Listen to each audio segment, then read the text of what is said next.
अज्ञानतिमिरान्धस्य ज्ञानाञ्जनशलाकया चक्षुरुन्मिलितं येन तस्मै श्रीगुरवे नमः।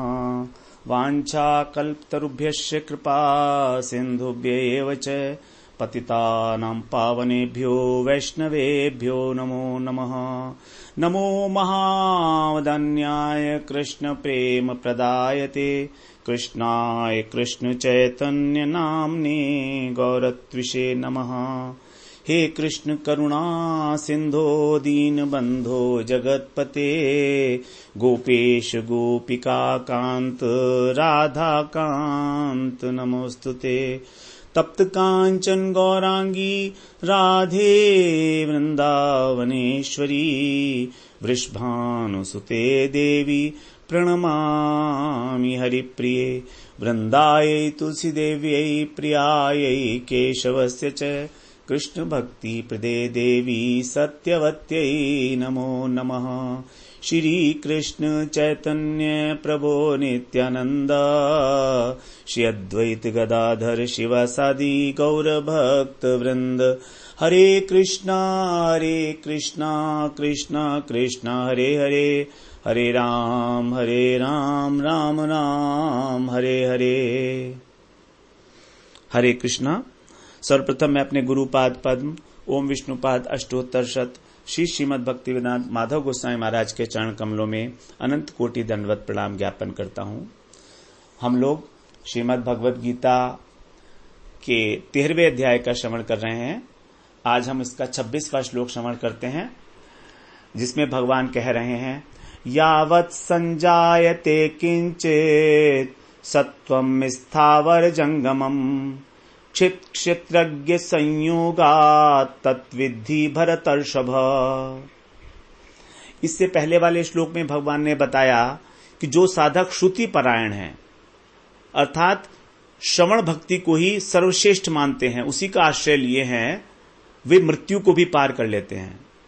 तो मृत्यु होने का कारण क्या है, अब उसको यहां बता रहे हैं। हे भरतर्षभ, भरतर्षभ ऋषभ का अर्थ होता है श्रेष्ठ। तो हे भरत वंशियों में श्रेष्ठ अर्जुन, यावत माने जितने भी सत्वम स्थावर जंगमम, सत्व का अर्थ है प्राणी, स्थावर जंगम, तो जितने भी स्थावर और जंगम प्राणी हैं, पैदा होते हैं। संजायते माने पैदा होते हैं। जितने भी स्थावर और जंगम प्राणी पैदा होते हैं, तत् माने उनको तुम कैसा समझो, विधि माने समझना, तुम उनको कैसा समझो, क्षेत्रज्ञ संयोगात, वो क्षेत्र और क्षेत्रज्ञ के संयोग से ही उत्पन्न हुए हैं। ये तो ठीक ही है बात। जितने भी प्राणी हैं वो शरीर और आत्मा, इन दोनों के मिलन से ही तो हुए हैं, इसके अतिरिक्त तो और कुछ नहीं है। क्षेत्र का मतलब शरीर, क्षेत्रज्ञ का मतलब आत्मा, तो आत्मा में दोनों आ गए, जीवात्मा और परमात्मा, क्योंकि हृदय में तो दोनों बैठे हैं ना, जीवात्मा भी और परमात्मा भी।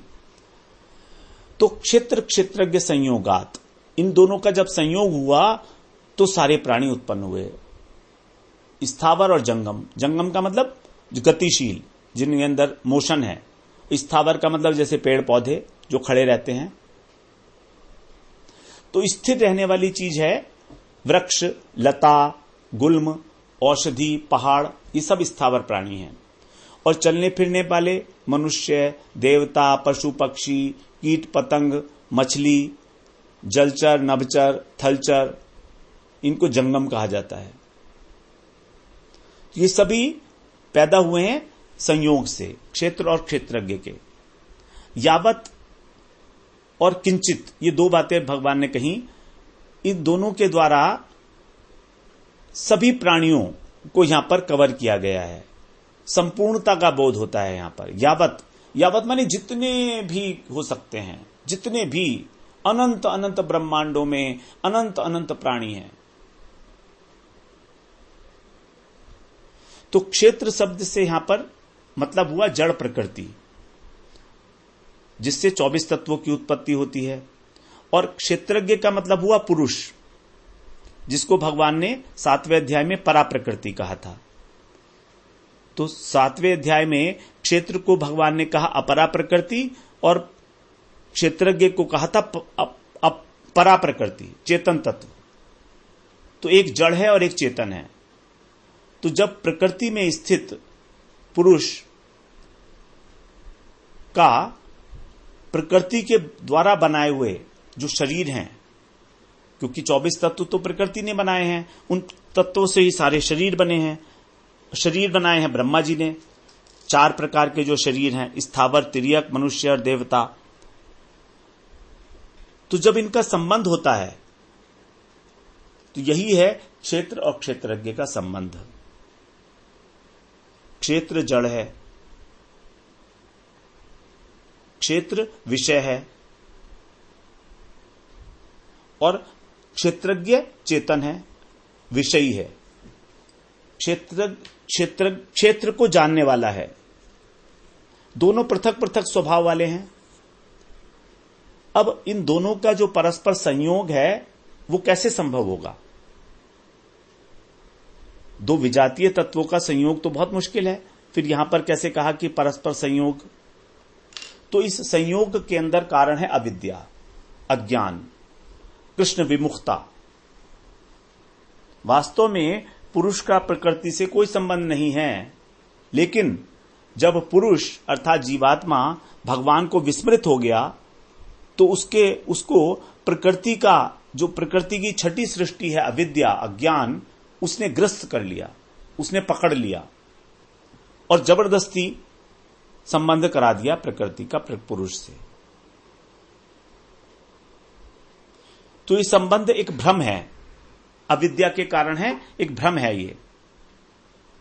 अब जब इन दोनों का, जब तक हमको प्रकृति और पुरुष के स्वभाव का, इनके स्वरूप का अलग अलग यथार्थ ज्ञान नहीं होता, अनुभव नहीं होता, तब तक हमें ऐसा लगता है कि इन दोनों का मिलन हो रहा है, संयोग हो रहा है, दोनों के धर्मों का अध्यास। क्षेत्र का धर्म क्षेत्रज्ञ में और क्षेत्रज्ञ का धर्म क्षेत्र में प्रतीत होने लगता है। मतलब शरीर का धर्म आत्मा में और आत्मा का धर्म शरीर में। कैसे? आत्मा चेतन वस्तु है और शरीर जड़ है, तो हम सोचते हैं नहीं हमारा शरीर जड़ है, हमारा शरीर चेतन है। वास्तव में शरीर चेतन नहीं है। तो वास्तव में क्या हो रहा है? आत्मा का अध्यास हो रहा है शरीर में। उसी प्रकार से जो क्षेत्र का धर्म है वो है जड़ और आत्मा है चेतन, लेकिन हम सोचते हैं आत्मा जड़ है। तो शरीर को आत्मा मान बैठे और आत्मा को शरीर मान बैठे। इसी को बोलते हैं अध्यास, देहाध्यास।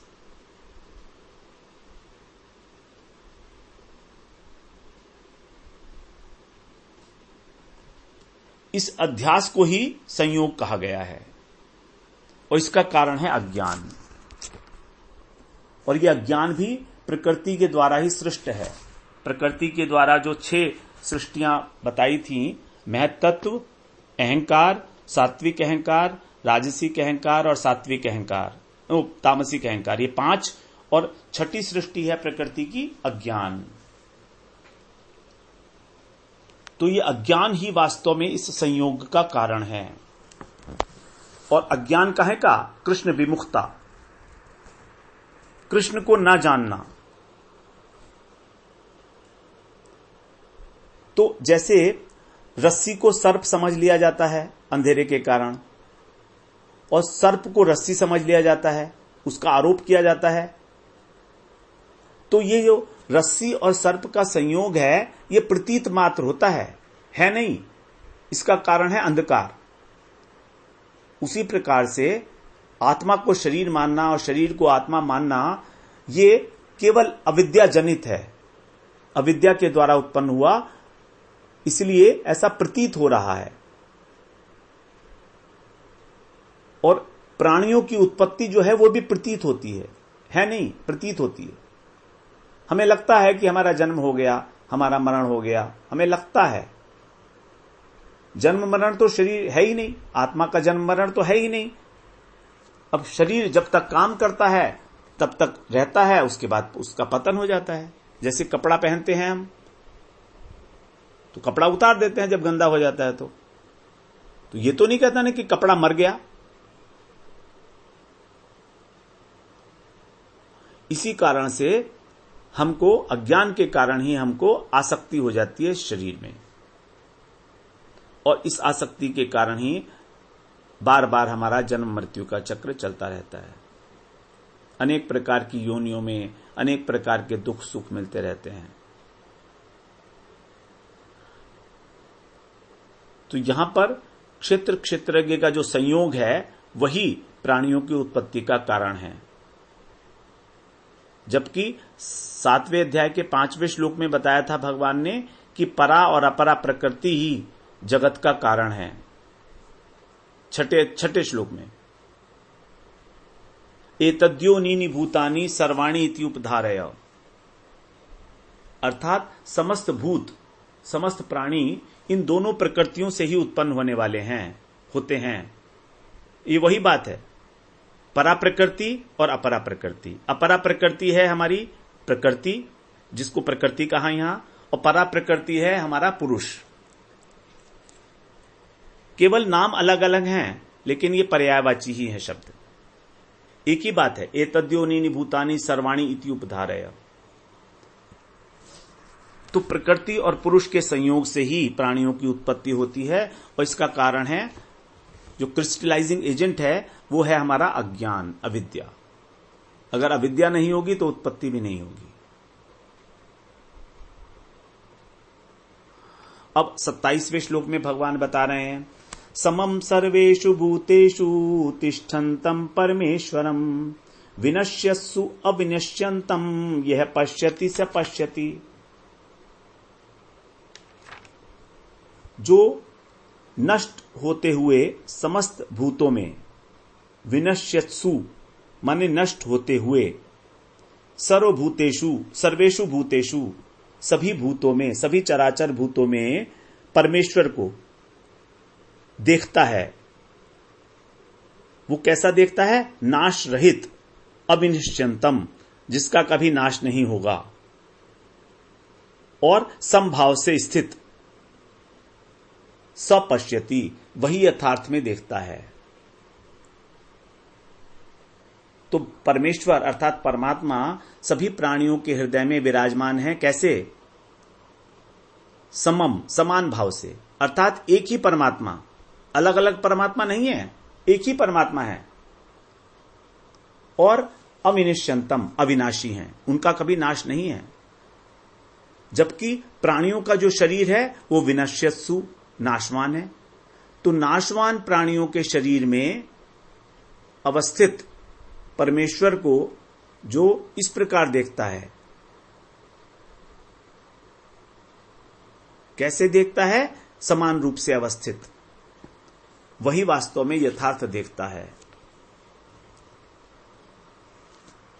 तो बार बार जन्म लेने वाले जितने भी प्राणी हैं, अनेक अनेक प्रकार के हम लोगों को स्थूल शरीर और सूक्ष्म शरीर मिलते रहते हैं, यही है जन्म मरण।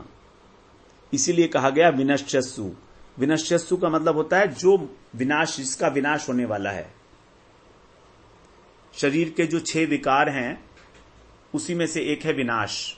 जायते अर्थात उत्पत्ति, अस्ति अर्थात स्थिति, वर्धते अर्थात वृद्धि, विपरिणमते अर्थात परिणाम, अपक्षीयते अर्थात क्षय, और विनश्यति अर्थात विनाश।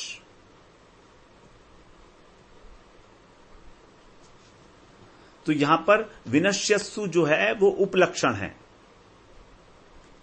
उपलक्षण का मतलब होता है कि इस एक बात के कहने से ही और 6 बातें भी कह दी गईं।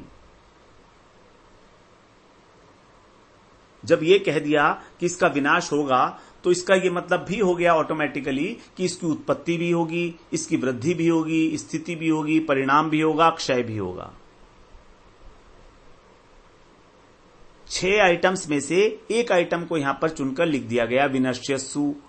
इसका मतलब है विनाश होगा। तो विनाश होगा तो उसके अंदर 5 से 5 भाव पहले जो हैं वो भी सब होंगे, इसीलिए इसको बोला गया उपलक्षण।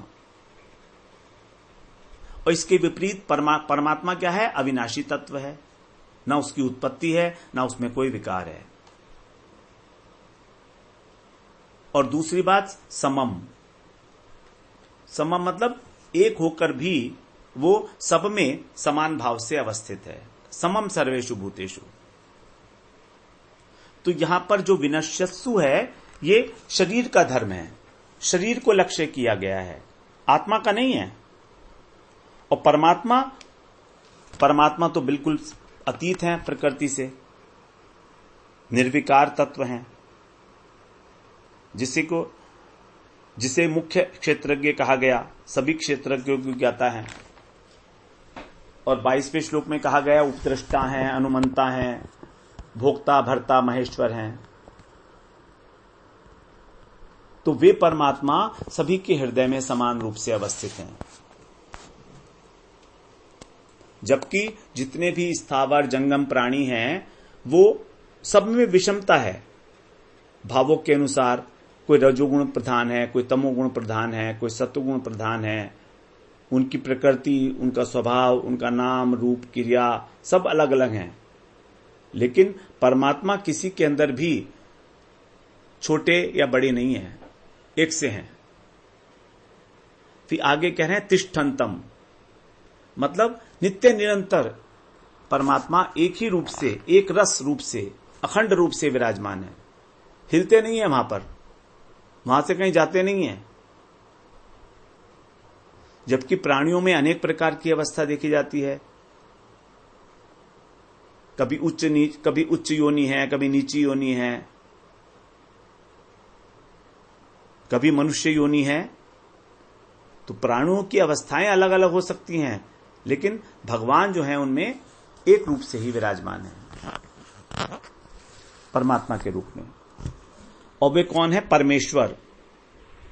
वास्तव में वे ही परमेश्वर हैं, परम ईश्वर, सर्वश्रेष्ठ, सभी के नियामक, सबके स्वामी, सबके प्रभु, सबके ईश्वर, परम ईश्वर।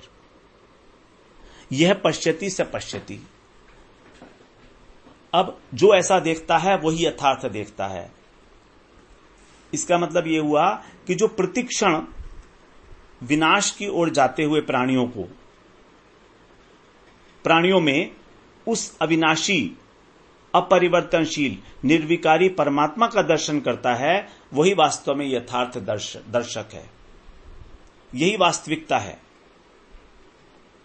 प्राणियों का विनाश हो रहा है, उनके शरीर का, लेकिन उनके द्वारा उनमें अवस्थित जो संत हैं वो वही के वही हैं। सभी के अंदर एक ही परमात्मा है, कोई अंतर नहीं कहीं पर भी। सभी प्राणियों में 3 तत्व हैं, शरीर है, शरीरी है और उनके नित्य सखा परमात्मा। तो तीनों का अनुभव करने पर ही वास्तविक रूप से अनुभव होगा, वास्तविक रूप से देखना होगा। हम लोग समझते हैं कि अगर शरीर नष्ट हो गया तो सब कुछ नष्ट हो गया, लेकिन ऐसा नहीं है। मृत्यु के समय केवल स्थूल शरीर नष्ट होता है, सूक्ष्म शरीर आत्मा के साथ साथ दूसरे स्थूल शरीर में प्रवेश करता है।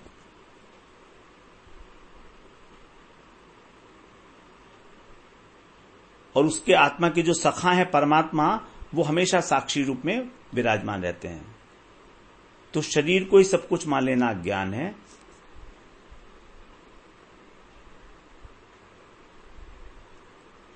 इसी बात को हमें अपने हृदय के अंदर धारण करना है। तो वास्तव में यहां कहा जा रहा है कि जो नाश होने वाला हमारा स्थूल शरीर है, उसके अंदर दोनों क्षेत्रज्ञों को, आत्मा और परमात्मा को देखना, यही वास्तव में यथार्थ ज्ञान है। पश्यति का मतलब है आंख।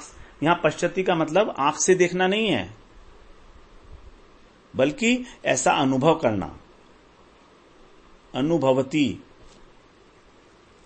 कि हमारे हृदय के अंदर जो परमात्मा है उसी से हमारी सत्ता है, हमारे शरीर की। तो यहां पर उसको परमात्मा कहा क्योंकि वो श्रेष्ठ हैं, सबसे श्रेष्ठ हैं। परम आत्मा, आत्माओं के भी आत्मा है, सर्वव्यापक हैं, सबका नियमन करते हैं, सबका भरण पोषण करते हैं। जिसको भगवान ने कहा क्षेत्रज्ञम चापि माम विद्धि सर्व क्षेत्रेषु भारत। जैसे यदि आंखों में दोष आ जाए तो एक चंद्रमा ही अनेक दिखने लगता है, लेकिन जो निर्दोष दृष्टि वाले हैं, जिनकी दृष्टि ठीक है, उनको एक ही चंद्रमा दिखता है। तो जो यथार्थ स्थिति है वो यही है कि भगवान एक ही है, परमात्मा एक ही है। लेकिन जब अविद्या से ग्रस्त हो जाता है जीव, तब वो सोचता है कि नहीं नहीं, सबके अंदर अलग अलग परमात्मा है।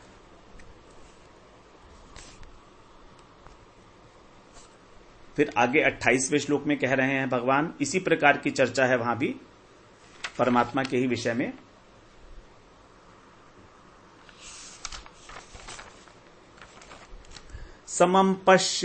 समं पश्यन् हि सर्वत्र समवस्थितम् ईश्वरम् न हि नस्ति आत्मना आत्मानं ततो याति पराम गतिम्।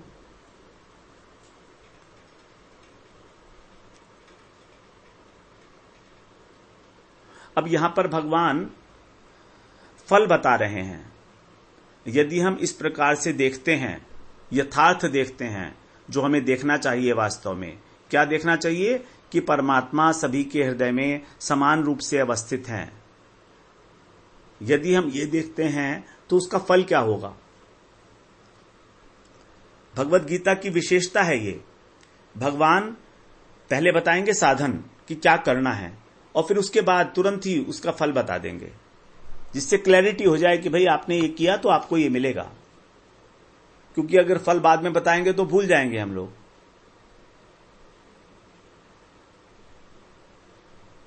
जिससे हमको देखकर उत्साह मिलता रहेगा। तो कह रहे हैं ही का मतलब है क्योंकि, सर्वत्र माने सब जगह, सम रूप से अवस्थित परमात्मा को देखने वाले मनुष्य अपने आप से ही अपनी हिंसा नहीं करता। हिनस्ति माने हिंसा, न माने नहीं। अर्थात जो सब जगह परमात्मा के दर्शन करता है वो वास्तव में हिंसा नहीं करता किसी प्रकार की।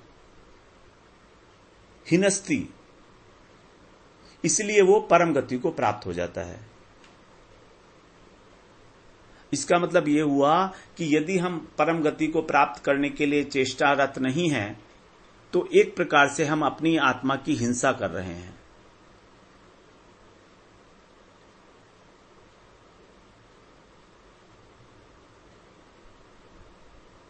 अपना नाश करना ही हिंसा है वास्तव में। हमारे को इतनी सुख सुविधाएं हैं, हम सब कुछ समझ सकते हैं, पढ़ सकते हैं, पूछ सकते हैं, डिस्कस कर सकते हैं, तो भी यदि हम नहीं करते ये सब कुछ, तो वो अपना नाश, अपनी हिंसा करना ही हो गया। तो सम अवस्थितम ईश्वरम का मतलब यह है कि जो पिछले श्लोक में भगवान ने कहा था तिष्ठन्तम, उसी को यहां पर कह दिया अवस्थितम। अब पिछले श्लोक में भगवान ने जो कहा था समम सर्वेषु भूतेषु, उसको यहां पर कह दिया समम पश्यन् हि सर्वत्र। सिमिलरिटीज हैं पिछले वाले श्लोक से। जिसे भगवान ने वहां परमेश्वर कहा, उसको यहां ईश्वर कह दिया। तो जब इस प्रकार का यथार्थ दर्शन होगा, वही बात जो 7वें अध्याय में आई थी 19वें श्लोक में, वासुदेव सर्वमिति स महात्मा सुदुर्लभ, यही है परम गति की प्राप्ति। यदि ऐसा नहीं करता है तब वो हिनस्ति आत्मना आत्माना हो जाता है। आत्मना का मतलब है यहां पर मन, और आत्मानम का मतलब है जीव। तो विश्वनाथ चक्रवर्ती ठाकुर बोलते हैं कि उसका मन कैसा है, उसका मन है कुपथगामी। तो कुपथगामी मन के द्वारा वो अपनी आत्मा की हिंसा करता है कुपथगामी मन के द्वारा। जो मन उसका शत्रु है, उसका अधः पतन करा देता है, आत्मा को अधोगति में ले जाता है। जबकि 6 अध्याय में भगवान कह आए हैं 5वें श्लोक में, उद्धरेत आत्मना आत्मानम ने आत्मानम अवसादेत। अपनी आत्मा का अपनी आत्मा से ही उद्धार करो।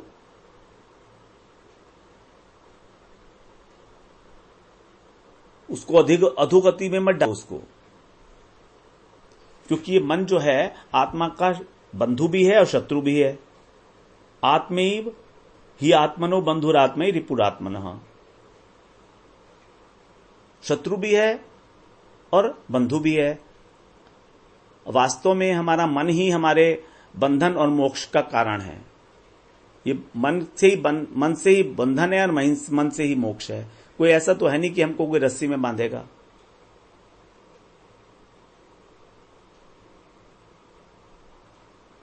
तो ये मन की ही बात है अपनी, कि वो हमारा शत्रु है तो हम नीचे जाएंगे, और मित्र है तो हमारे को ऊपर उठा देगा। उद्धरेत आत्मना आत्मानम। अपने मन से ही अपनी आत्मा का उद्धार करो। गौतम बुद्ध ने कही है ये बात, our mind is the most reached master and the most faithful servant. हमारा मन कैसा है? Most reached master. जब मास्टर बनता है, जब स्वामी बनता है हमारा, तो बहुत खतरनाक है, रिचड, क्रूर है। लेकिन जब सर्वेंट है तो बड़ा फेथफुल है, हमारी सारी बात मानता है। मनेव मनुष्याणाम बंधनम मोक्ष कारणम। यही है बंधन और मोक्ष का कारण। तो मायाबद्ध जीव जो हैं वो संसार के अंदर अनेक पदार्थों में, कार्यों में, भावों में लिप्त रहते हैं, आसक्त रहते हैं और अनेक अनेक प्रकार की योनियां प्राप्त करते हैं। लेकिन परमात्मा सभी के हृदय में विराजमान होने पर भी सर्वत्र समभाव से ततो याति पराम गतिम।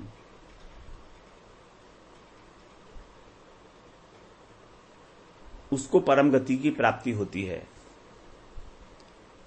और अगर ऐसा नहीं देखता है वो, तब वो जीते हुए भी आत्मघाती है, आत्महत्या करने के समान है। तो जो इस प्रकार नहीं देखते हैं उनकी विषम बुद्धि है। वे किसी को अपना प्रिय मानते हैं, किसी को अपना अप्रिय मानते हैं। कोई हितैषी है, कोई शत्रु है। केवल शरीर तक दृष्टि, चाहे स्थूल शरीर हो, चाहे इस सूक्ष्म शरीर कहो, कुछ भी कहो, शरीर के साथ ही तादात्म्य किए हुए हैं, देह के साथ। इसीलिए वो आवागमन के चक्र में रहते हैं। यही अपने आप से हिंसा करना है। शरीर से ऊपर उठना, तभी आत्मा के उद्धार के लिए चेष्टा होगी। आत्मा का चित्त बल बढ़ाकर भगवान की सेवा में नियुक्त करना। हमारा ये शरीर हमको दिया ही इसलिए है, बड़ी सुदृढ़ नाव है। प्लवम सुकल्पम गुरु कर्म धारम, गुरु कर्णधारम, गुरु कर्णधार हैं इसके। भगवान उद्धव जी से कह रहे हैं कि यदि हम इसको ठीक तरीके से संचालन नहीं करने देते भगवान गुरु जी के द्वारा, तो केवल आत्महत्या होगी। अनुकूल वायु साधु संग है।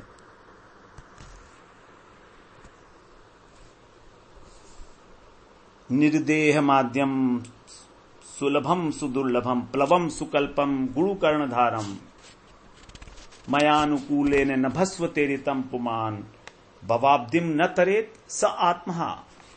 आत्मघाती है वो, जो इस स्ट्रॉन्ग नाव रूपी शरीर को प्राप्त करके भी, जिसके गुरु कर्णधार हैं, नाविक हैं, और साधु संग क्या है? भगवान की कृपा। यदि वो अब इस संसार सागर को पार नहीं करता तो वो आत्मघाती ही है।